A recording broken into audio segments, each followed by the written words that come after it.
कौन से ऐसे 3 देव वृक्ष हैं जिनको नवरात्रि के दिनों में छूना और उनकी पूजा अर्चना करने से खाली पड़े भंडार भी भर जाते हैं, घर से कलेश दूर होते हैं और सुख समृद्धि आती है। नमस्कार मित्रों, हिंदू धर्म में हम कई वृक्षों को देव मानकर पूजा करते हैं। भगवान श्री कृष्ण ने तो खुद ही कहा है कि मैं वृक्षों में पीपल वृक्ष हूँ। ऐसे ही और भी वृक्ष हैं जो देव स्वरूप हैं। आइए जानते हैं देव ज्योतिष चैनल के माध्यम से इन वृक्षों की महिमा और क्यों इन्हें नवरात्रि के दिनों में छूकर आने मात्र से ही फूटी किस्मत भी जाग उठती है। इन दिनों में हर निर्जन वस्तु में जीवन का संचार होने लगता है। मित्रों, वृक्षों में कई वृक्ष ऐसे भी हैं जो हमें जीवनदायिनी वायु प्रदान करते हैं और अपनी वनस्पतियों और औषधियों भी प्रदान करते हैं। अगर कहा जाए इन जीवनदायी वृक्षों के बिना हमारे जीवन की कल्पना भी नहीं की जा सकती और साइंस भी इस बात को मान चुकी है। मित्रों, जितना हो सके नवरात्रि के दिनों में इन देव वृक्षों की पूजा जरूर करनी चाहिए। क्यों? इन दिनों माता रानी इन्हीं वृक्षों में साक्षात वास करती है और आप द्वारा इन वृक्षों को पूजन करने से खुश होकर आपको ढेरों आशीर्वाद देती हैं। तो चलिए जान लेते हैं ये कौन से देव वृक्ष हैं जिनको नवरात्रि में छूकर चले आने मात्र से हमारे भाग्य और सौभाग्य बदलने लगते हैं। मित्रों, पहला देव वृक्ष है बेल का वृक्ष। आप शायद नहीं जानते, बेल का वृक्ष माता पार्वती के पसीने से उत्पन्न हुआ है। स्कंद पुराण के अनुसार बेल वृक्ष की जड़ में ब्रह्मा, तने में विष्णु और शिखा तक भगवान शंकर का वास होता है। पत्तों में माता पार्वती स्वयं विराजमान रहती हैं, इसलिए भगवान शंकर को बेलपत्र बेहद पसंद है और बेलपत्र से भगवान की पूजा करने से प्रसन्न हो जाते हैं। मित्रों, संध्या काल में बेल वृक्ष के नीचे घी का दीपक जलाने से व्यक्ति का धनवान, गुणवान एवं पराक्रमी बनते हैं।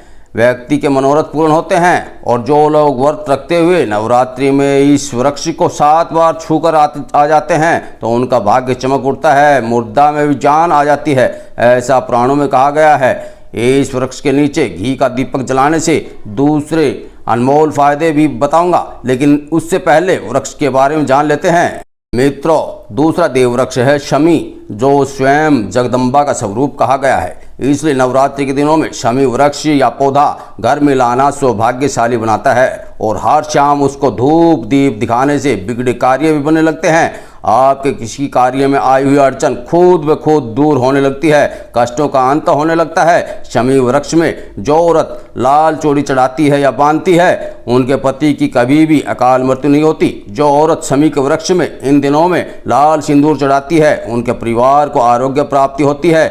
माता जगदम्बा स्वयं उनकी हर इच्छा की पीड़ा हर लेती है और आशीर्वाद देती है। नवरात्रि में ही इसके असर दिखने लगते हैं। मित्रों, तीसरा देव वृक्ष है पारिजात का वृक्ष। यह वृक्ष समुद्र मंथन से उत्पन्न हुआ था और देवराज इंद्र के नंदनवन में स्थापित किया गया था। इस पारिजात वृक्ष को भगवान श्री कृष्ण स्वयं मानव जाति कल्याण के लिए पृथ्वी पर लेकर आए थे। इस वृक्ष को भी लक्ष्मी स्वरूप कहा गया है। इस पारिजात वृक्ष के नीचे इन 9 दिनों में घी का दीपक जलाना शुभ होता है। इसकी जड़ में गंगा जल चढ़ाए जाने से व सिंदूर अर्पण कर प्रार्थना करने से आपके हर प्रकार के मनोरथ पूर्ण होते हैं। इन दिनों में इन सभी देव वृक्षों को धूप दीप दिखाकर प्रार्थना करके कहें कि हे देव, आप ही साक्षात पर ब्रह्म हैं। आप हमारे सभी ग्रह दोष, पितृदोष, लक्ष्मी दोष समेत सभी पीड़ा दूर करें। ऐसा करने मात्र से आपके इन 9 दिनों से ही चमत्कार दिखने लगेंगे। मित्रों, आप इन दिनों पहले दिन इन वृक्षों को आमंत्रण देकर दूसरे दिन अपने घर पर लाकर स्थापित करें तो आपके हर प्रकार के कष्ट दूर हो जाएंगे और आपके जीवन में सुखहाली खुशहाली आएगी। तो मित्रों, उम्मीद करता हूं आप इन देव वृक्षों की जानकारी से फायदा उठाकर अपना सौभाग्य जरूर बनाएंगे। ऐसे ही जन कल्याणकारी ज्योतिष ये उपायों के लिए हमारे चैनल को सब्सक्राइब करना ना भूलें। जानकारी या वीडियो अच्छा लगा तो लाइक करें और इस संबंध में कुछ पूछने के लिए कॉमेंट में जय माता दी जरूर लिखें। अब आपसे विदा लेते हैं। अगले वीडियो में दूसरे ज्योतिषीय उपाय के साथ फिर से भेंट होगी। माता रानी सबका कल्याण करे। जय माँ दुर्गा, जय माँ गौरी। ओम।